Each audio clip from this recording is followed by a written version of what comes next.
Why Jesus never wrote books. He preferred questions to answers. He was 40 times more likely to ask than tell, and he loved telling stories more than giving lectures. This wasn't a coincidence. It was his entire teaching style. Jesus approached truth differently than most teachers. Instead of writing rules in stone, he painted pictures with words. His favorite tool was the parable, simple stories with deep meanings. These stories made up a third of everything he taught. They weren't ordinary tales. Each one was like a puzzle box with layers of meaning inside. You could spend years unpacking a single story. And that was exactly the point. Jesus wasn't interested in easy answers. When people asked him direct questions, he often replied with more questions. Or he'd tell them a story that made them think harder. Take the time someone asked him about eternal life. Instead of giving a straightforward answer, he turned the tables. What do you think?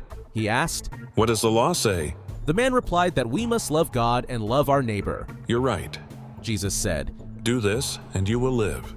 But the man wanted to justify himself. And who exactly is my neighbor? He asked. That's when Jesus told the story of the Good Samaritan. A man was beaten by robbers on a dangerous road. A priest walked by and ignored him. A temple helper passed him too. But a Samaritan, someone Jews despised, stopped to help. He bandaged the man's wounds. He paid for his care at an inn. He promised to return and cover any extra costs. Through this simple story, Jesus turned the question around.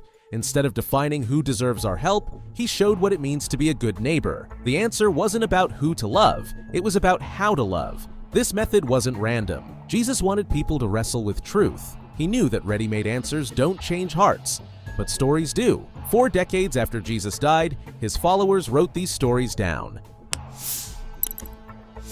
They became the Gospels, but even then, they admitted they couldn't capture everything.